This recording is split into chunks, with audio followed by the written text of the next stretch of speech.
Hello friends, मैं अरुण गौतम। स्वागत है आपका अभिजात क्लासेज में।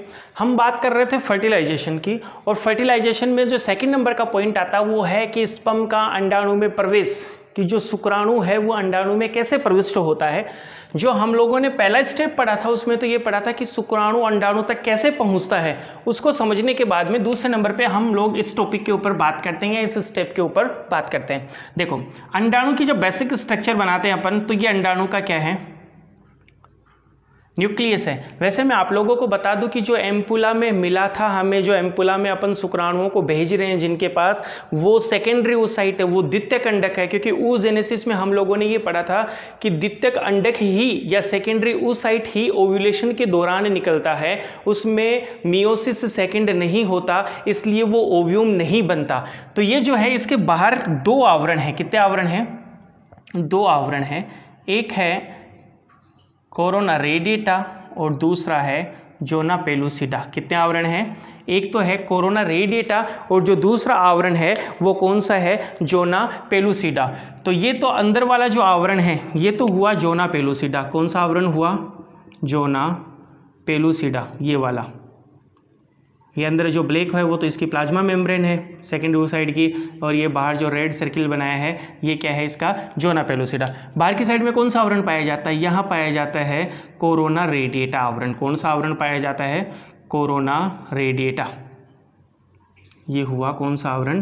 Corona radiata. तो हम ये कहेंगे कि जो ओव्यूम है उस ओव्यूम को क्या प्रदान करने के लिए, सुरक्षा प्रदान करने के लिए उसमें कितनी लेयर पाई जाती है? दो लेयर पाई जाती है।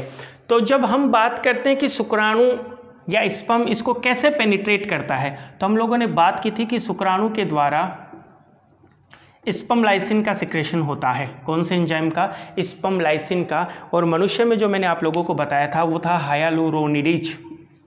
हायालुरोनिडेज। जब मैंने आपको स्पर्म स्ट्रक्चर समझाई थी, वीडियो देख लेना जिसने नहीं देखा हो, स्पर्म की स्ट्रक्चर डाल रखा है मैंने। हायालुरोनिडेज जो एंजाइम है जो कहाँ से निकलता है? एक्रोसोमल मेम्ब्रेन से। कहाँ से निकलता है? एक्रोसोमल मेम्ब्रेन से। जो एक्रोसोम के ऊपर जो झिल्ली पाई जाती है वहाँ से निकलता है। ये जो एक्रोसोमल मेम्ब्रेन से निकलने वाला जो ये एंजाइम है, ये सबसे पहले किसको गलाएगा? ये सबसे पहले गला देगा कोरोना रेडिएटा को। किसको गलाएगा? कोरोना रेडिएटा को। ये बाहर वाला आवरण क्या है? Corona radiata. इसको क्या कर देगा? ये क्या कर देगा? गला देगा, इसको डिसोल्व कर देगा। फिर अंदर की साइड में आता है कौन सा आवरण? Zona pellucida. ये कौन सा आवरण है? Zona pellucida.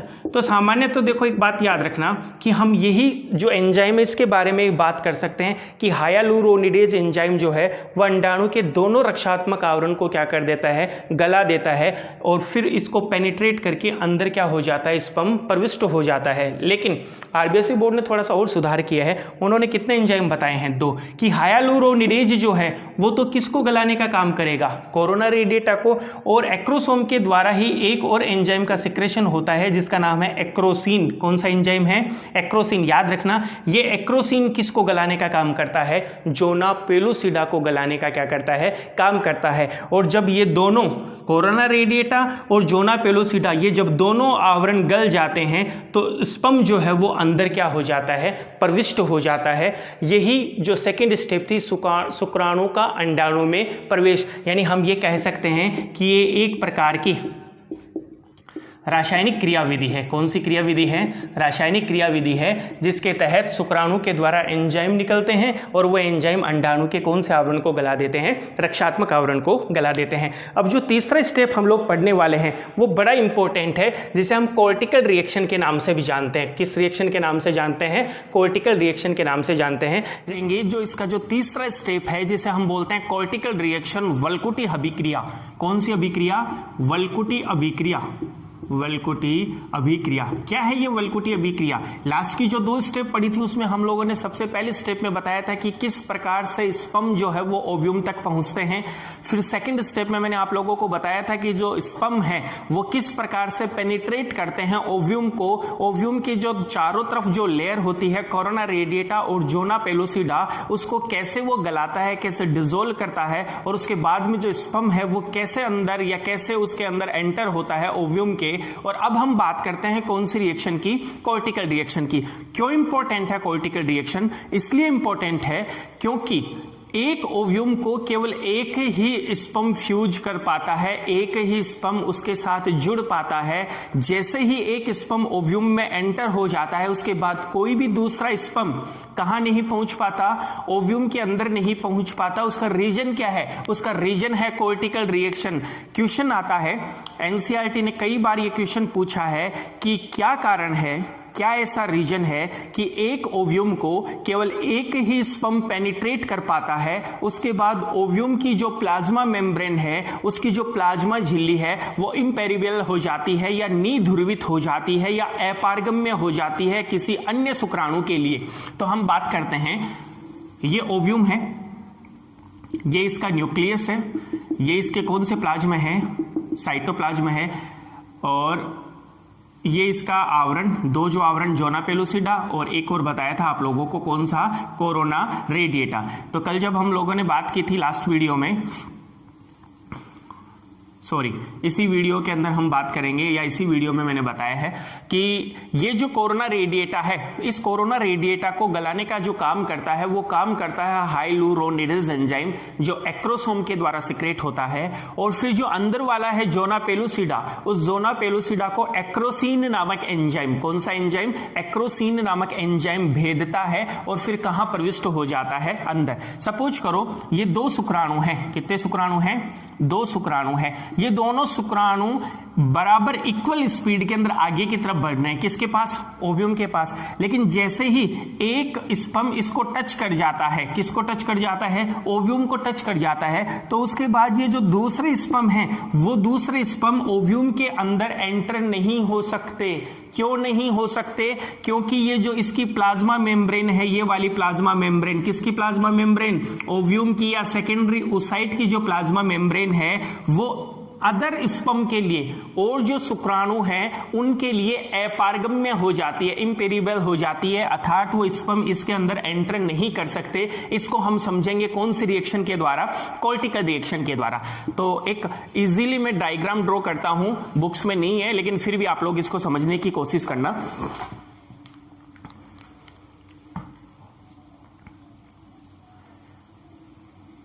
ये है प्लाज्मा मेम्ब्रेन, ये पूरा ओव्यूम है, मैंने पूरा नहीं बनाया इसको। ये क्या है, प्लाज्मा मेम्ब्रेन। प्लाज्मा मेम्ब्रेन के बाद में ये वाला है जोना पेलुसिडा का लेयर, कौन सा लेयर है, जोना पेलुसिडा का लेयर। ये हो गया आपका जोना पेलुसिडा का लेयर, ठीक है, ये जोना पेलुसिडा।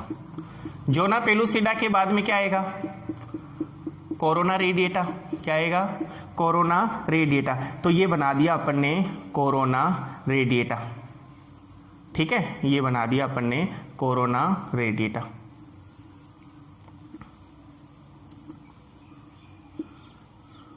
अब इतना दिमाग भी मत लगाना कि सर थोड़ा सा गैप छोड़ रहे हो आप, तो ये जो स्पर्म है ये तो गैप में से आ जाएगा ना, ये लेयर कहाँ पाई। लेकिन समझने के लिए देख लो कि ये आवरण जो है वो कौन सा आवरण है, कोरोना रेडिएटा का। अब इधर देखना, ये है स्पर्म, ये स्पर्म, ये स्पर्म कहां आएगा, ये स्पर्म आएगा इसके पास में, कहां आया, देखो ये आ गया स्पर्म आप लोगों का, किसके पास में आया, कोरोना रेडिएटा के पास में आया। स्पर्म से क्या निकलेगा, स्पर्म से निकलेगा हाइलुरोनिडेज एंजाइम। वो हाइलुरोनिडेज एंजाइम क्या करेगा, वो इस कोरोना रेडिएटा को डिसोल्व करेगा, इसको घोलने की कोशिश करेगा। इसको जैसे ही घोलेगा तो वो अंदर की साइड में आएगा, यानी इसको, अब इसका मतलब क्या है कि इसको तो घोल दिया और घोलने के बाद में वो कहां जाएगा, ये आ गया,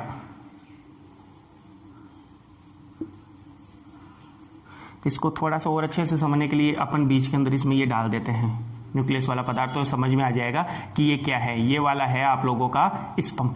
जैसे ही स्पर्म पहुंचता है कहां पर, जोना पेलुसिडा के पास, यहां से निकलेगा क्या, एक्रोसिन एंजाइम। कौन सा एंजाइम निकलेगा, एक्रोसिन। वो एक्रोसिन इसको गलाने की क्या करेगा, कोशिश करेगा।